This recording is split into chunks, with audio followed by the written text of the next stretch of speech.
Bonjour tout le monde. Café Magic, c'est les news MTG de la semaine qui interrogent les personnalités magiciennes sur iTunes, Deezer, Spotify, YouTube et Podbean, le temps d'un café. Cette semaine, on va voir les nouvelles du moderne, de l'historique et de l'EDH, puis on va parler de l'histoire de Magic avec Alvar de Magic C'est Chic. C'est parti pour l'épisode 56.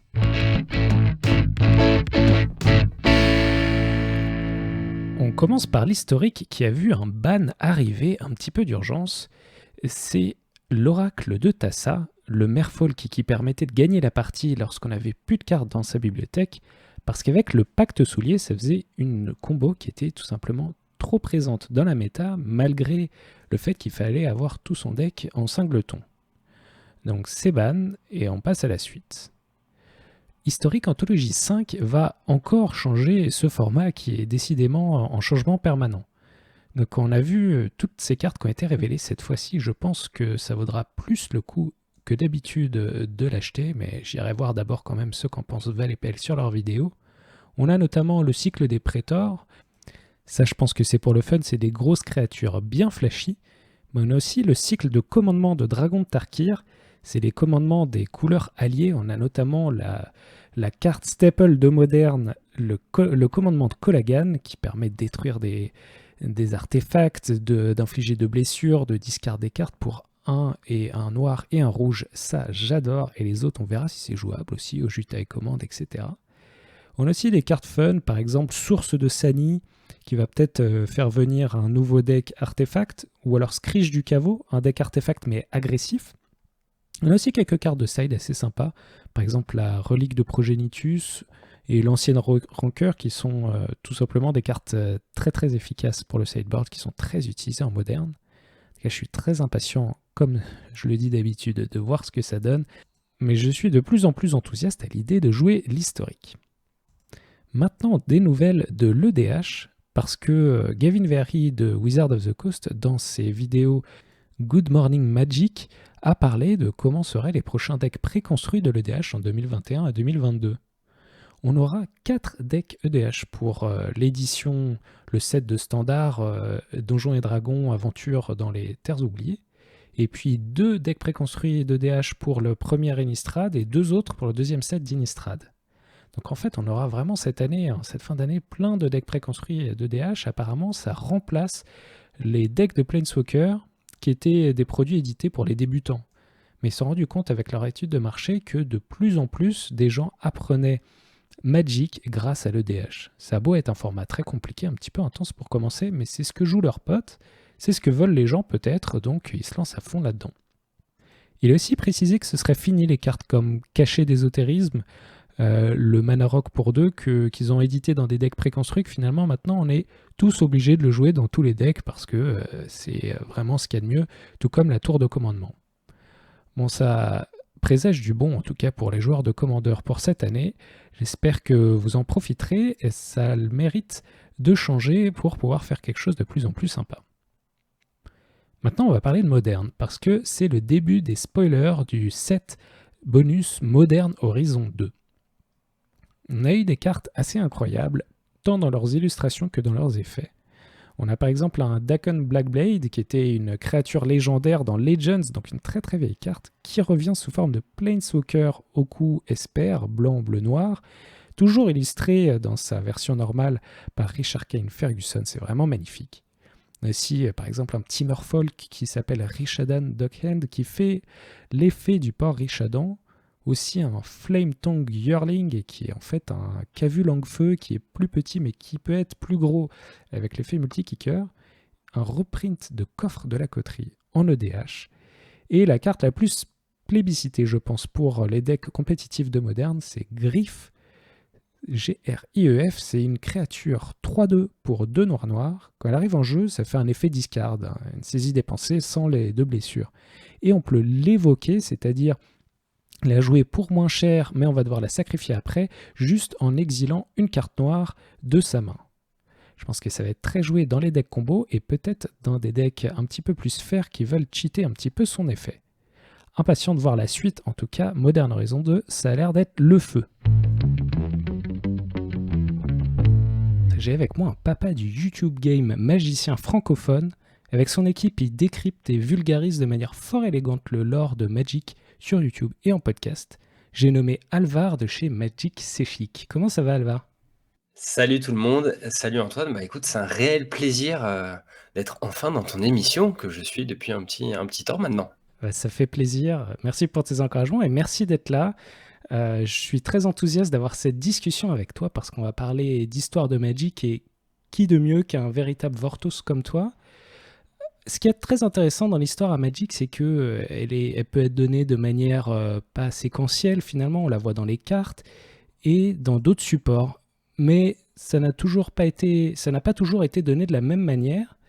Dans Alpha, il n'y avait pas de livre il y a eu des évolutions au fil du temps. Est-ce que toi qui t'intéresses tant à l'histoire de Magic, tu peux nous faire un petit historique de comment ça s'est passé et ça a évolué?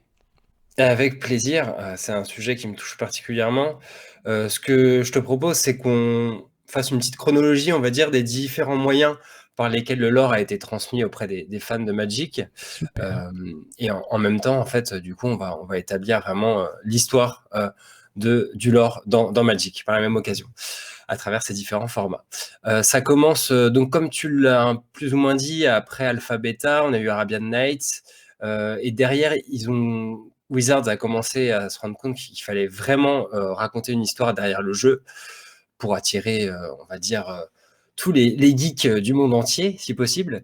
Et ça commence fort avec Antiquities, hein, qui raconte la fameuse guerre entre Urza et Mishra, donc une guerre fratricide qui commence à mettre en scène les méchants Phyrexians, une histoire que tu connais sans doute, hein, et qu'on a relatée Mhm. de toute façon sur notre chaîne.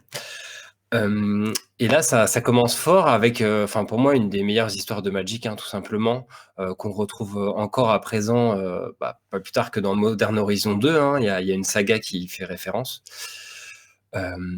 qui fait toujours référence à Urza. En tout cas, je ne sais pas si c'est exactement vis-à-vis de la guerre avec son frère, mais en tout cas, c'est une carte appelée l'épopée d'Urza. Et quelle épopée pour Urza, donc qui va être relatée dans des livres, en l'occurrence à l'époque. Et au fur et à mesure, va y avoir aussi des comics. Il y a des très très vieux comics, hein, on ne le sait pas forcément, mais sur Magic. Après, il y en a d'autres qui reviendront au fur et à mesure, mais j'y reviendrai plus tard. Et puis après, l'histoire va commencer à se transmettre également dans les textes d'ambiance. Au début, on Mhm. avait des petites bribes par-ci par-là. Des fois, on avait aussi des textes d'ambiance qui n'avaient vraiment rien à voir avec le jeu, hein. Il y a des textes d'ambiance qui citent la Bible ou parfois des grands écrivains sur les plus vieilles cartes. Je ne sais pas si tu as déjà vu ça. Un petit peu de Shakespeare. Et du coup, ils ont commencé, voilà, à essayer de retranscrire, alors pas toujours, on va dire, l'histoire dans ses grandes lignes, mais aussi des petits détails qui font que le monde de Dominaria se construit au fur et à mesure. Et moi, c'est un peu par ça que je suis venu au lore, euh, avec les textes d'ambiance. Et on va dire, il y a deux autres composantes importantes qui vont rentrer en compte à partir plus de Mirage Tempête. D'un côté, on va avoir les illustrations du jeu.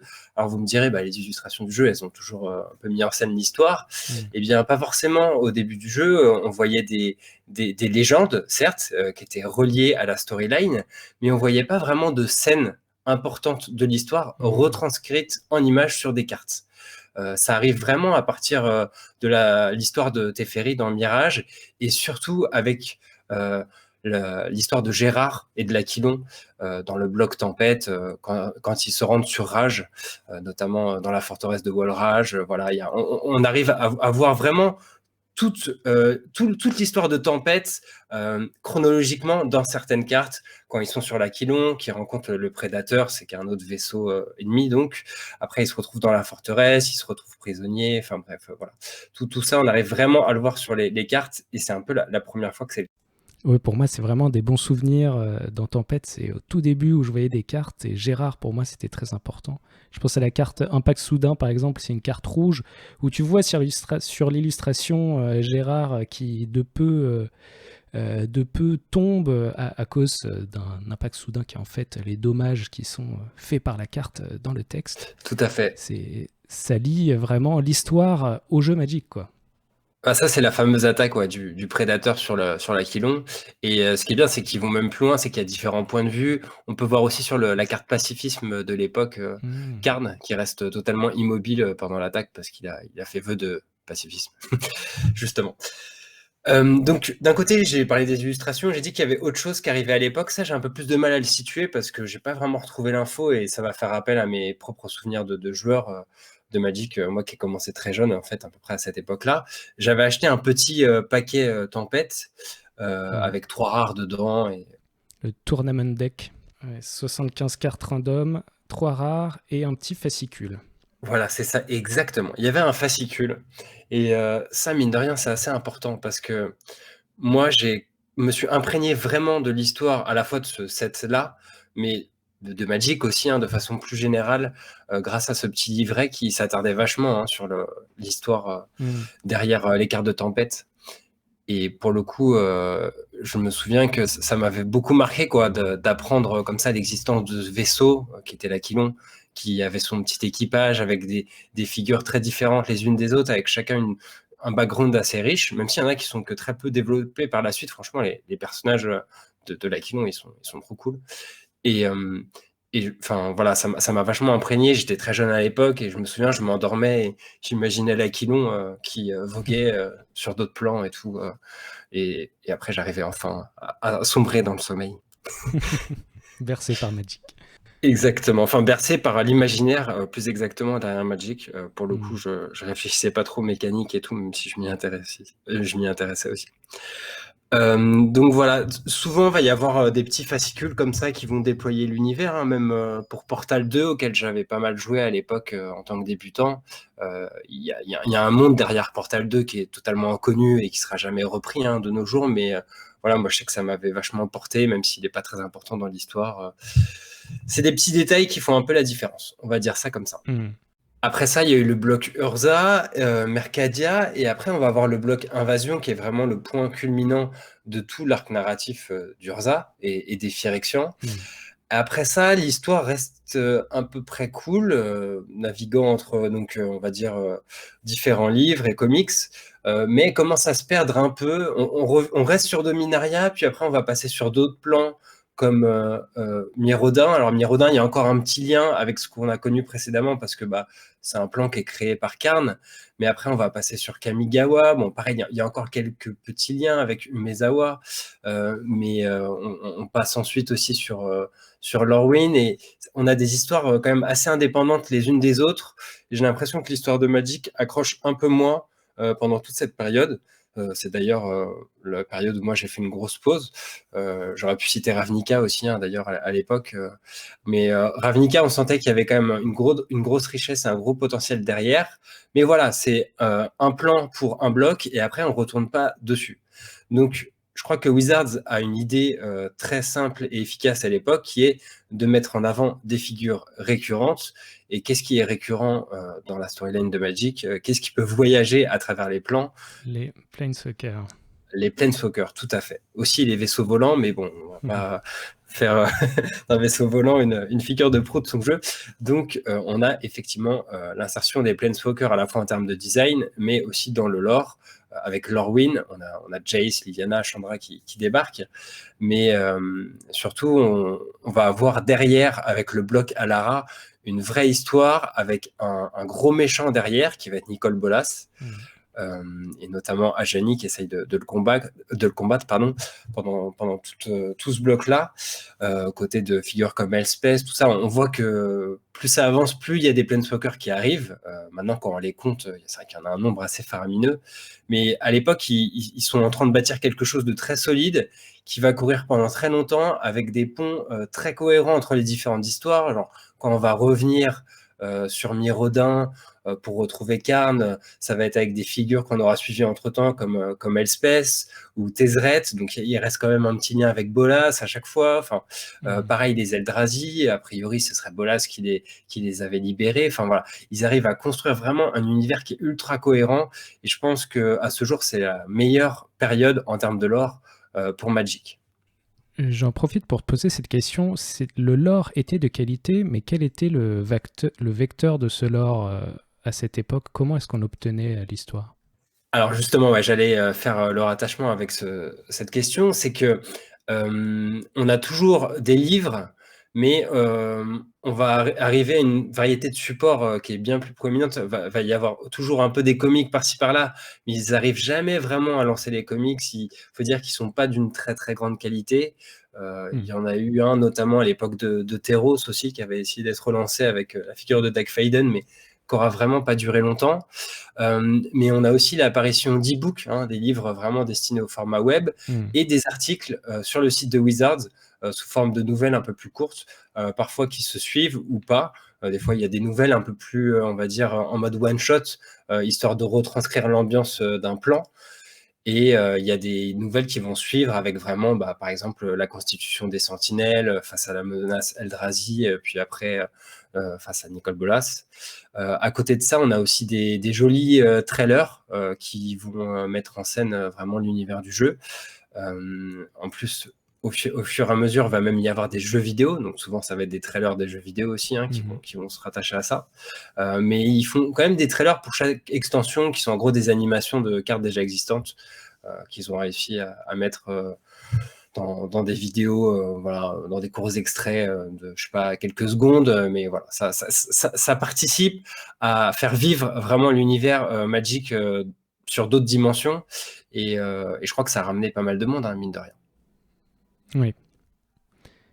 Et donc on a eu différents supports selon les années. Il n'y avait pas vraiment d'histoire, mais des bribes de personnages sur les cartes au départ. Puis on a eu des textes d'ambiance qui en donnent des détails. On a eu des fascicules dans les decks de cartes. Puis des livres dans les fat packs notamment. Il me semble qu'il y a des romans qui étaient distribués. Des nouvelles sur les sites internet. Puis des e-books. Quel a été selon toi le meilleur vecteur de l'histoire selon l'époque? Alors, bah, je pense que ça reste les cartes, hein, tout simplement. Hmm. Pour moi, ça reste la meilleure accroche.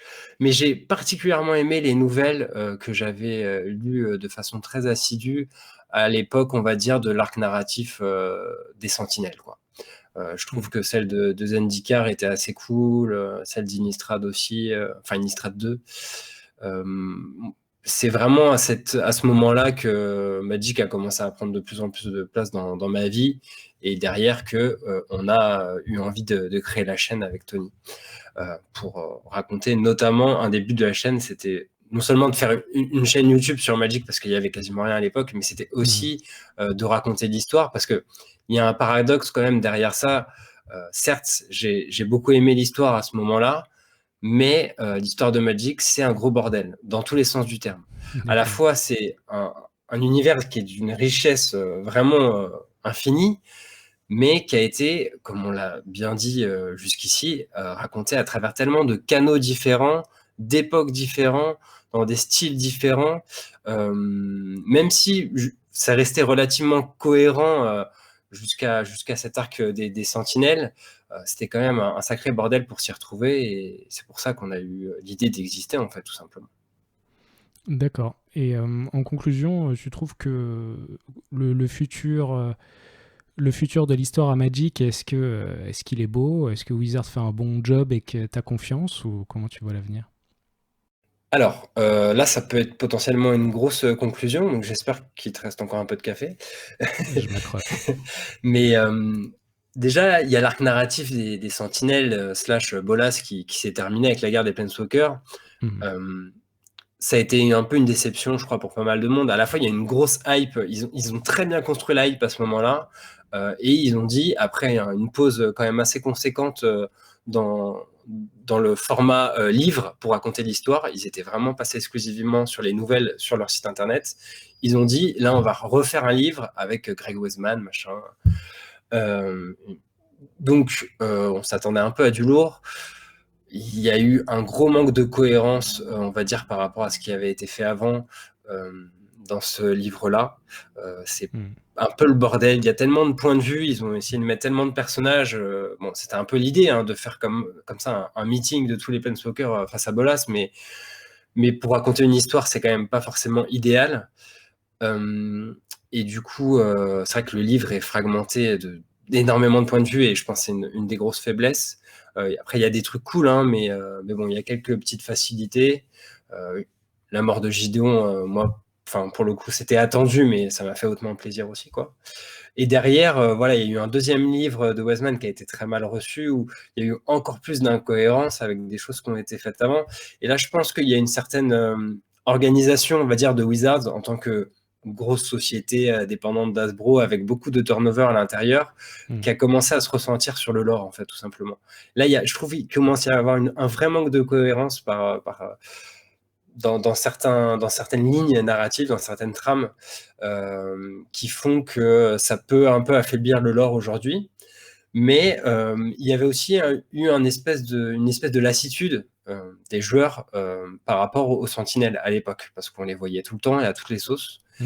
Du coup, leur réponse à ça, ça a été aussi de faire un bloc, une histoire, avec quand même des figures connues, tout en insérant des nouveaux héros aussi, mais à chaque fois, on retrouve toujours au moins un ancien Planeswalker, que ce soit Liliana, Garruk ou Kaya. Mais on a vraiment eu, voilà, Eldraine, Kaldheim, Ikoria. C'est des histoires qui sont très indépendantes les unes des autres. C'est vraiment une rupture par rapport à l'axe précédent avec les Sentinelles. Mais il y a toujours des petits ponts entre à chaque fois. Ils essaient de garder des petits mystères. Il y a toujours des petites références au Phyrexian, ou voilà, à la traque de Liliana, qui est considérée comme une traîtresse après la guerre des Planeswalkers, ce genre de choses. Mais quand on a un livre qui dit que Kaya et Liliana doivent se retrouver à la fin du bouquin sur Fiora, le plan de conspiratie, avant qu'on enchaîne sur la suite de l'histoire, et qu'après on les retrouve l'une à Kaldheim et l'autre sur Strixhaven, et qu'on ne sait pas pourquoi elles sont plus ensemble, et qu'aucune explication est donnée à ce moment-là, bon, c'est un peu dommage, quoi. Pas top. Pas top du tout. Ouais. Et après, pour répondre aussi à ta question, il y a un autre aspect que je pourrais évoquer. Je parlais des jeux vidéo tout à l'heure. Il y a eu beaucoup de jeux appelés Duels of the Planeswalker pendant la période que je décrivais. Là, on est dans l'ère Magic Arena.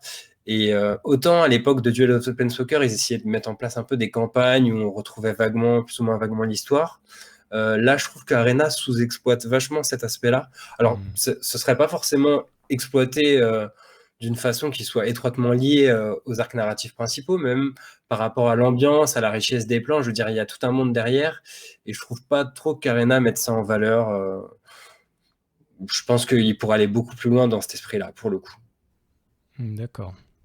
Et il y a une vraie carte marketing à jouer pour moi à ce niveau-là, mais bon, apparemment, c'est pas prioritaire. J'avais jamais considéré ça, mais est-ce qu'il y a d'autres grosses cartes marketing que Wizard pourrait abattre dans le futur? Ouais, il y en a une grosse dont on a tous entendu parler qui va changer beaucoup de choses à mon avis, c'est la série Netflix. Potentiellement, on va avoir une nouvelle ère là. D'ailleurs, si ça vous intéresse, j'ai trouvé un article de Card Kingdom qui établit les différentes ères de la façon de raconter les histoires. Alors, je suis pas forcément d'accord avec tout, mais voilà, il en a établi 5 jusqu'à, on va dire, le fameux axe des sentinelles. Là, on est clairement dans une autre, qui serait donc un peu celle d'Arena aussi. Celle de la série Netflix, prévue finalement en 2022, ça pourrait vraiment être une autre ère qui va amener Magic dans bien plus de foyers, pour le coup. Il y a un potentiel énorme, et je pense qu'ils vont vachement se recentrer sur l'histoire, forcément à ce moment-là. Mais ça va être aussi un vrai défi. On parlait de cohérence tout à l'heure. Ils pourraient faire de la série Netflix quelque chose de totalement incohérent avec ce qu'on a pu voir par le passé. C'est un exercice un peu dangereux, mais bon, on espère qu'ils vont faire ça bien. Il y a aussi plein d'interrogations vis-à-vis de la série. Est-ce qu'ils vont retranscrire des histoires passées, des choses qui se sont déjà déroulées, ou est-ce que ça va être des choses totalement nouvelles avec des personnages connus? A priori, on sait juste qu'il y a Chandra dans l'histoire, mais bon, ça reste encore très mystérieux, mais excitant. Donc, un avenir incertain, mais enthousiasmant d'une certaine manière. Je suis impatient de voir ce que ça va donner, mais aujourd'hui, en fait, si on veut s'intéresser, lire, voir l'histoire actuelle des nouveaux sets de Magic, où est-ce qu'il faut aller? Bah, Je sais pas, chez Magic C'est Chic, par exemple. Magic, c'est chic, le meilleur endroit francophone où connaître l'histoire. Et Non, mais il y a plusieurs endroits. Après, ça dépend aussi de votre, on va dire, hmm, version pour l'anglais ou pas.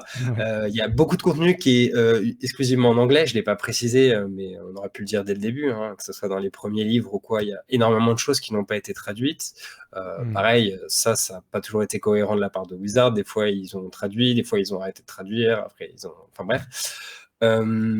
En tout cas, nous, on résume voilà, sous forme de vidéo chaque set. On essaie de passer 20 à 40 minutes selon la richesse de l'histoire à chaque fois pour résumer tout ça. Et on y apporte vraiment le plus grand soin. On passe beaucoup, beaucoup de temps sur ces vidéos-là. Après, en ce moment, il y a toujours les histoires qui sont sur le site de Wizards.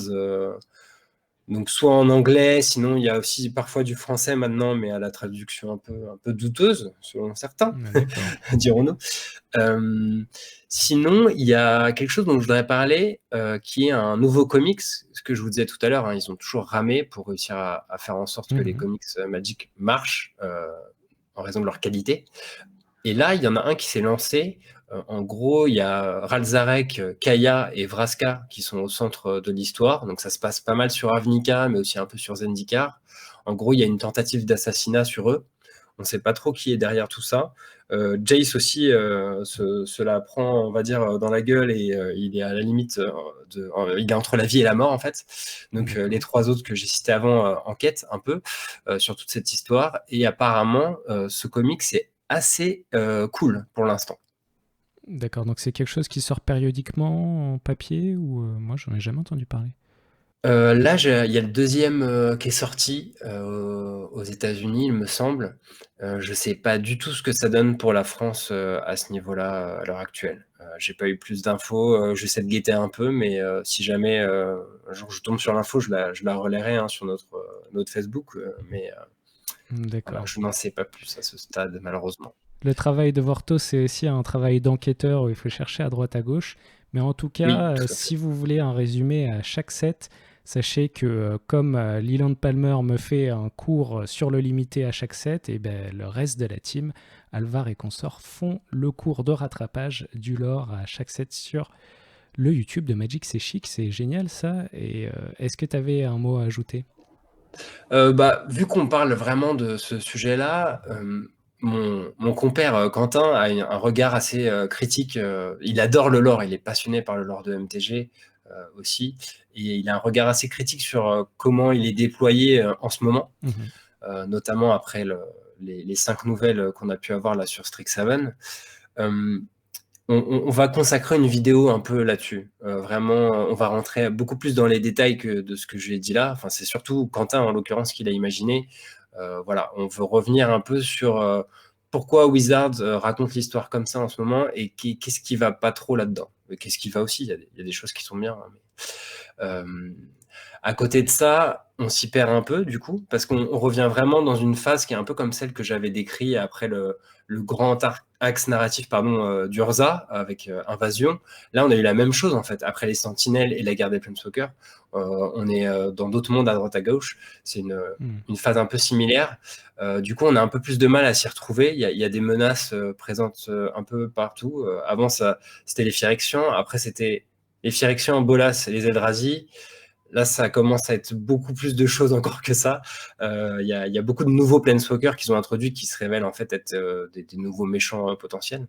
Donc, on va aussi faire une autre vidéo qui sera un peu un bilan de tout ça, voilà, pour réussir à bien s'y trouver. Ouais, ça fait un bon teasing et une bonne raison d'aller checker le YouTube de Magic C'est Chic qui sera bien sûr en lien dans la description. Sinon, où est-ce qu'on peut te trouver toi sur les internets?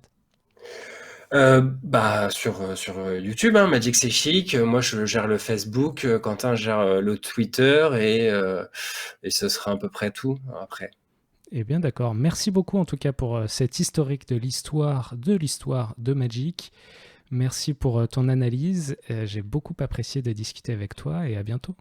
Bah, un vrai plaisir. Juste, faut que je t'avoue quelque chose. Je n'aime pas le café. Non. Donc, je sais pas s'il y a. J'adore les trucs au café, donc je sais pas si tu veux renommer l'épisode Éclair au café Magic. par exemple. On va voir ce qu'on peut faire. Il le révèle qu'à la fin pour que l'épisode se passe. Non, c'était un vrai plaisir, en tout cas, de discuter tout ça avec toi. Bah, merci beaucoup, à bientôt, salut. À bientôt, ciao, ciao. Et bien voilà, j'espère que ça vous a plu, et sur ce, je vous dis à dimanche prochain.